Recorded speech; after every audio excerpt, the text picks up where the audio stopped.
इंदौर शहर के जवाहर मार्ग स्थित कांग्रेस कार्यालय गांधी भवन में आयोजित भव्य कार्यक्रम में विजय बिलोनिया को कांग्रेस ग्रामीण अनुसूचित जाति एससी विभाग का नया जिला अध्यक्ष नियुक्त किया गया है। इस अवसर पर बड़ी संख्या में कांग्रेस के पदाधिकारी और कार्यकर्ता भी मौजूद रहे, जिन्होंने नए अध्यक्ष का फूल मालाओं से जोरदार स्वागत किया। कार्यक्रम में मुख्य अतिथि के रूप में अनुसूचित जाति विभाग के प्रदेश अध्यक्ष प्रदीप अहिरवार शामिल हुए। उनके साथ आगर मालवा के पूर्व विधायक विपिन वानखेड़े और पूर्व ग्रामीण जिला अध्यक्ष सदाशिव यादव सहित कई वरिष्ठ नेता मंच पर उपस्थित रहे। कार्यक्रम की शुरुआत संविधान निर्माता डॉक्टर भीमराव अंबेडकर और महात्मा गांधी के चित्रों पर माल्यार्पण के साथ हुई। इस दौरान जय भीम और कांग्रेस पार्टी के नारों से पूरा गांधी भवन गूंज उठा। वक्ताओं ने अनुसूचित जाति वर्ग पर बढ़ते अत्याचार और समाज में जातिवादी मानसिकता पर चिंता जताई। नियुक्त जिला अध्यक्ष विजय बिलोनिया ने शीर्ष नेतृत्व का आभार व्यक्त करते हुए कहा कि वे ग्रामीण क्षेत्रों में संगठन को मजबूत करने और समाज के अधिकारों की रक्षा के लिए पूरी निष्ठा से कार्य करेंगे। इंदौर ग्रामीण अनुसूचित जाति विभाग के अध्यक्ष पद पर साथी विजय बिलोनिया जी के पदभार और स्वागत सम्मान का कार्यक्रम किया है और मुझे पूरी उम्मीद है कि आने वाले समय में विजय पूरे इंदौर के अंदर अच्छी और मजबूत अनुसूचित जाति विभाग की कार्यकारिणी बनाएगा और कांग्रेस की जो अनुसूचित जाति इकाई है वो कांग्रेस डीसीसी को मदद करेगी। और मुझे पूरा विश्वास है कि मध्य प्रदेश के साथ साथ अगर इंदौर में भी कहीं अनुसूचित जाति विभाग या वंचित वर्ग के साथ अन्याय अत्याचार की घटना होती है तो हमारे विभाग की भूमिका उसे न्याय दिलाने की होगी। और आने वाले समय में जीतू पटवारी जी के नेतृत्व में मध्य प्रदेश में हम लोग 2028 में कांग्रेस की सरकार बनाएंगे। लगातार पूरे प्रदेश में जीतू पटवारी जी संघर्ष कर रहे हैं। किसानों की आवाज हो, मजदूरों की आवाज हो, दलित आदिवासी पिछड़ा या किसी भी वंचित वर्ग की आवाज हो, युवाओं के साथ जो खिलवाड़, उनके भविष्य के साथ भारतीय जनता पार्टी की सरकार में नीट जो एक महत्वपूर्ण परीक्षा भारत के अंदर मानी जाती है उसका पेपर लीक हो जाना ये पहली घटना नहीं है। लगातार मोदी जी की सरकार में ऐसी कई पेपर लीक की घटनाएं हम लोग देख चुके हैं। तो मध्य प्रदेश सहित पूरे देश में हाहाकार की स्थिति है। किस तरीके से महंगाई लगातार ये लोग बढ़ा रहे हैं, पेट्रोल डीजल के दाम बढ़ा रहे हैं, रसोई गैस, इस पूरे प्रदेश के साथ साथ देश में महंगाई चरम पे होने वाली है। और इन सभी चीजों को लेकर हम आदरणीय राहुल गांधी जी के नेतृत्व में राष्ट्रीय स्तर पर और प्रदेश में आदरणीय जीतू पटवारी जी के नेतृत्व में हम लोग लड़ाई लड़ेंगे। कांग्रेस जो है किसान के मुद्दों के लिए संपर्क कर रही है लेकिन नहीं हो पा रहा, तो क्या कदम रहेगा? हमारी लड़ाई किसानों को हक दिलाने की है, उनकी फसल का उचित दाम उन्हें मिले। और कांग्रेस, आप लोगों ने देखा ही है कि कांग्रेस रोड पे चाहे इतनी धूप, उसके बावजूद भी कांग्रेस का एक कार्यकर्ता किसानों के हक, अधिकार और उनकी आवाज को बुलंद करने के लिए लड़ाई लड़ती है। मध्य प्रदेश के तमाम जिलों में लगातार खबरें आती हैं जहाँ दलित लोगों को कहीं मंदिर में नहीं जाने दिया जाता, कहीं घोड़ी पर नहीं। कांग्रेस ने हमेशा, मैंने व्यक्तिगत रूप से, हमारी टीम ने, जहाँ भी हमें ऐसी घटना हमारे संज्ञान में आती है, हम एसपी से बात करते हैं, कलेक्टर से बात करते हैं और न्याय दिलाने की लड़ाई लड़ते हैं। अगर दलित परिवार के साथ अन्याय अत्याचार होता है तो मैं आपको विश्वास दिला रहा हूँ, आप ऐसी घटना अगर हमारे संज्ञान में नहीं है, आपके पास है, तो वो हमें बताइए। हम बड़े संवेदनशीलता के साथ एसपी से बात करते हैं, टीआई से बात करते हैं, एसडीएम कलेक्टर से बात करते हैं और न्याय दिलाने का हमारा जो जिम्मेदारी है, उनके सम्मान की बचाने की जो हमारी जिम्मेदारी वो हम करते हैं। अभी हाल ही में खरगोन जिले में घटना हुई थी जहाँ दलित दूल्हे को मंदिर जाने से रोका गया।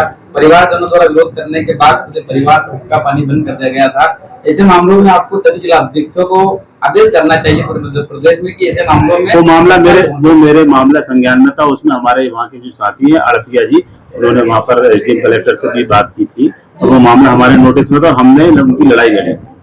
प्रदेश के अंदर दलितों को देखिए कई अत्याचार हुए, कई आवेदन पेंडिंग पड़े हैं, आज तक उनका निराकरण नहीं हुआ। भारतीय जनता पार्टी संविधान को खत्म करना चाहती है, भारतीय जनता पार्टी आरक्षण को खत्म करना चाहती है और एक प्रकार से देखें तो जो भारतीय जनता पार्टी की मूल विचारधारा आरएसएस की, वो इस देश में दलित आदिवासी पिछड़े और वंचित वर्गों को हक अधिकार देना नहीं चाहती। ऐसे सैकड़ों मामले एक एक थाने के अंदर पेंडिंग है जहां पर अन्याय करने वाले खुला घूम रहे हैं और जिनके साथ उत्पीड़न हुआ है उन्हें न्याय नहीं मिल पा रहा है। देखने में ये भी आता है कि जब कांग्रेस का कार्यक्रम होता है तो दलित जो कार्यकर्ता है वो सब उसमें शामिल होते हैं, लेकिन जब दलितों का कार्यक्रम होता है तो कांग्रेस के लोग जो है उससे कमी काटने का। देखिए, कांग्रेस के कार्यकर्ता जो इस तरीके की सोच रखते हैं वो सोच अच्छी नहीं है और उन सब लोगों को, ये कांग्रेस पार्टी कोई अनुसूचित जाति वर्ग की पार्टी नहीं है और ये संगठन अनुसूचित जाति वर्ग का कांग्रेस का संगठन है। अगर कोई कांग्रेस का व्यक्ति या कांग्रेस का नेता अगर इस प्रकार की सोच रखता है तो गलत सोच रखता है। कांग्रेस का कार्यक्रम होते हुए अनुसूचित जाति और जनजाति के जो जिलाध्यक्ष है उनको भी मंच पर स्थान नहीं मिलता। नहीं, ये बात गलत है। कांग्रेस में अनुसूचित जाति विभाग के अध्यक्षों को मान सम्मान मिलता है और हमेशा जो समन्वय समिति है उसमें भी कांग्रेस अध्यक्षों को, हमारे अनुसूचित जाति विभाग के अध्यक्षों को शामिल करने का आदेश हो चुका है। तो ऐसा नहीं है, जहाँ सम्मान मिलने की बात होती है हमारी पार्टी हमेशा दलित आदिवासियों को सम्मान देती है। कहाँ पे? नहीं, कोई आपसी गुटबाजी नहीं। और देखो, एक परिवार है, एक पद पे अगर 4 आदमियों ने उम्मीदवारी की है, एक की नियुक्ति होना है, तो जो 3 जो रह गए हैं, थोड़ा मनमुटाव तो रहता है और इसको सामने से हर स्वीकार भी करता हूँ, होना भी चाहिए। क्योंकि अगर आप मौन सहमति दे देंगे तो वो अच्छी बात भी नहीं। लोकतंत्र के लिए आवाज जरूरी है। आवाज आपको अच्छी लगे या ना लगे, लेकिन लोकतंत्र में आवाज हमेशा जिंदा रहना चाहिए। ठीक।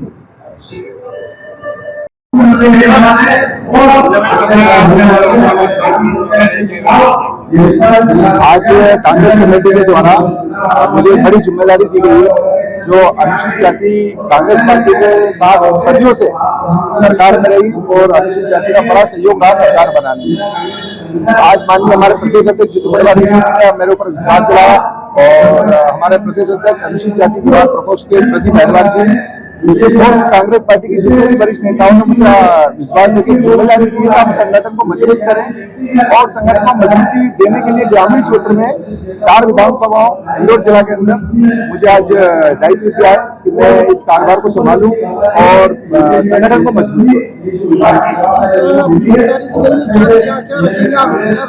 हमारी मेन भूमिका ये रहेगी कि जो SC/ST के लोग हैं जिनका भरोसा कांग्रेस पार्टी में बहुत पहले से था, उनके परिवार में था। कांग्रेस पार्टी ने गरीब लोगों को जमीन दी, SC/ST की जितनी भी जमीनें हैं आज जितने भी पट्टे हैं ये कांग्रेस पार्टी ने दी, तो उन्हें याद है। लेकिन बहुत सारे जो दमंग लोगों ने उनके ऊपर जो शोषण कर रहे हैं, उनसे जबरदस्ती बोल रहे हैं, उनको धमकाते इन चीजों से बाहर निकालकर आप उन्हें कांग्रेस पार्टी में ज्वाइन कराना है और कांग्रेस पार्टी को मजबूत करना है।